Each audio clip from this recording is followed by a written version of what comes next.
आकाश का तुझे पसंद करना तेरे लिए बिल्कुल भी सही नहीं है। तू जिंदगी भर के लिए आकाश की गुलाम हो जाएगी।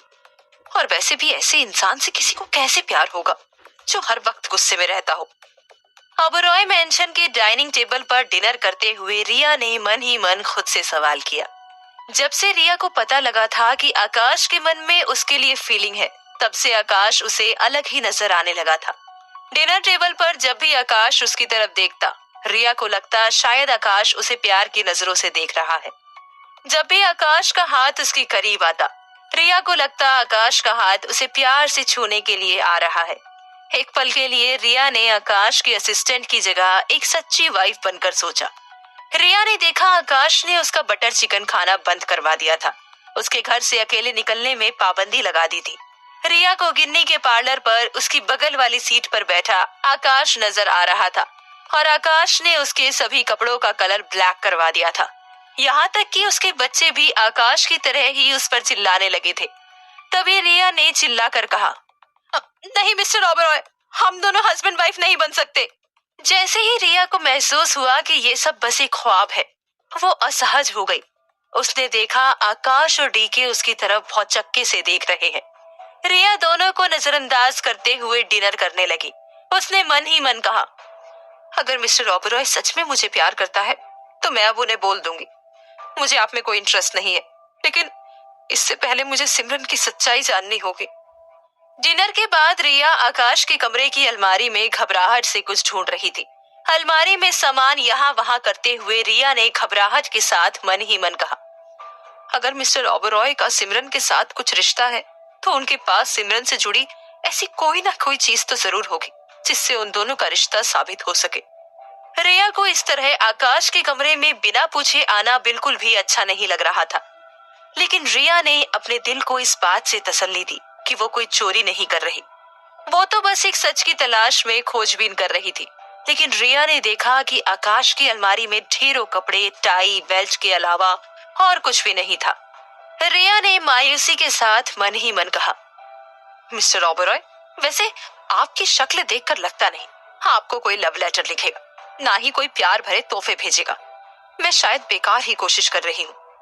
और फिर रिया ने आकाश के कमरे के दूसरी तरफ के कपबोर्ड को खोला। उसमें रिया को एक लिमिटेड एडिशन ब्लू डायमंड लगी वॉच दिखी।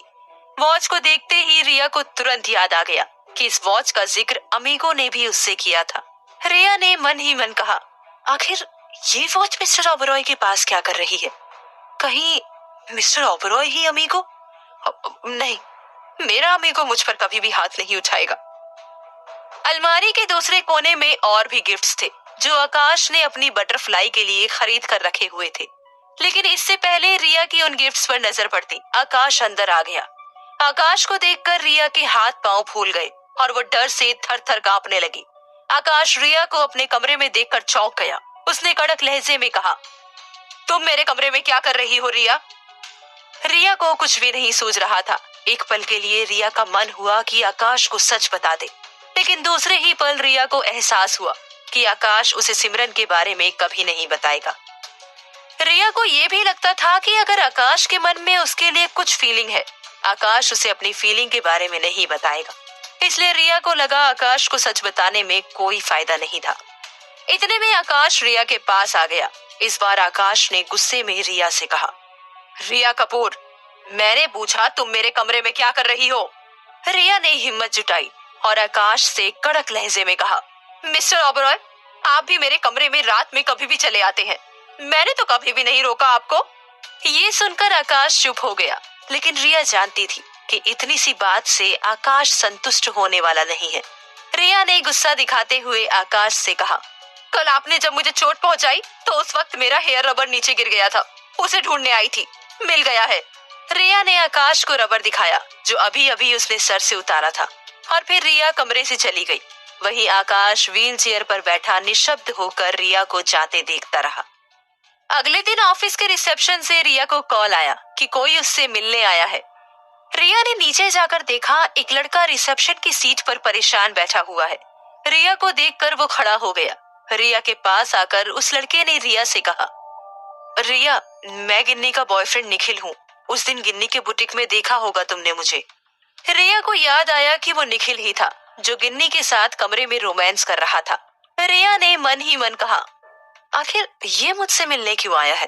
और फिर रिया ने निखिल से कहा, अब बोलो निखिल, तुम्हें मुझसे यहाँ क्या काम है? निखिल ने असमंजस में रिया से कहा, रिया, गिन्नी ने मुझसे ब्रेकअप कर लिया है, तुम समझाओ ना उसे प्लीज। और फिर निखिल रोने लगा। रिसेप्शन में सब लोग रिया और निखिल को देख रहे थे। रिया को समझ नहीं आया कि वो निखिल को कैसे शांत कराए। रिया ने मन ही मन कहा, हर बार गिन्नी ब्रेकअप की वजह से रोती है, इस बार गिन्नी ने किसी को रुलाया है। रिया ने निखिल को शांत कराने के लहजे में कहा, निखिल, तुम प्लीज बैठ जाओ, पहले मुझे पूरी बात बताओ, तब मैं तुम्हारी कोई हेल्प कर पाऊंगी। निखिल बैठ गया और रिया खुद भी उसके पास वाली सीट पर बैठ गई। निखिल ने रिया को अपने फोन में गिन्नी के साथ हुई चैट दिखाते हुए कहा, अब गिन्नी ने मुझे बताया वो अकेले छुट्टी मनाने जा रही है, और जब मुझे शक हुआ तो उसने मुझे बताया वो मेरे साथ ब्रेकअप कर रही है। रिया ने चौंकते हुए निखिल से कहा, लेकिन उसने तुमसे ब्रेकअप किया क्यों?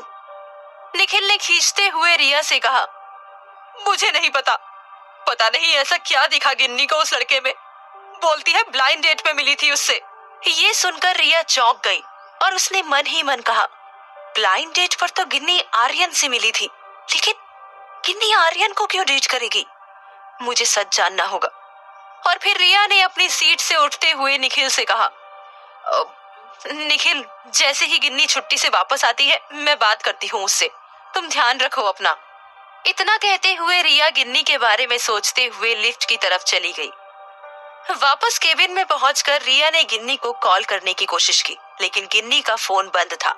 रिया ने गिन्नी के इंस्टाग्राम में पोस्ट चेक की। रिया ने देखा गिन्नी अंडमान के बीच में शॉर्ट्स पहने मस्ती कर रही थी और साथ ही उसने क्रूज की फोटोग्राफ भी डाली हुई थी। पोस्ट देखकर रिया को समझ आ गया कि गिन्नी किसी अमीर बॉयफ्रेंड के साथ ही है। फोटो देखकर रिया का शक और गहराने लगा। उसे लगने लगा शायद गिन्नी आर्यन को डेट कर रही है। रिया को गिन्नी की चिंता होने लगी। शाम को डी के पर्सनल काम से ऑफिस से जल्दी निकल चुका था। ऑफिस आवर्स खत्म होने के बाद आकाश ने रिया को अपने केबिन में बुलाकर कहा, रिया, प्लीज ड्राइवर को इन्फॉर्म कर दो कि पिकअप करने के लिए आ जाए। रिया समझ गई थी कि कल उसने आकाश को ऑफिस लाने और घर वापस ले जाने से मना कर दिया था, इसलिए आकाश ने उसे घर वापस ड्रॉप करने के लिए नहीं कहा। रिया ने एक पल के लिए सोचा और फिर आकाश से कहा, मिस्टर ओबरॉय, मैं आपको घर छोड़ दूंगी। रिया भी नहीं जानती थी कि आखिर क्यों उसने आकाश से ऐसा कहा। आकाश ने रिया के चेहरे को एक पल के लिए ऐसे देखा मानो उसे अपने कानों में यकीन ना हुआ हो। रिया को घूरकर उसने कहा, ठीक है। कुछ देर बाद रिया आकाश की व्हीलचेयर को लिफ्ट में ले गई, लेकिन लिफ्ट अचानक ही बंद हो गई। लिफ्ट रुकते ही रिया डर सी गई। अगले कुछ मिनटों तक लिफ्ट चली ही नहीं। रिया अब असहज होने लगी। इस दौरान आकाश और रिया ने एक दूसरे से कोई बात नहीं की। रिया ने मन ही मन कहा, अगर थोड़ी देर लिफ्ट और रुकी रही तो मुझे बहुत प्रॉब्लम हो जाएगी।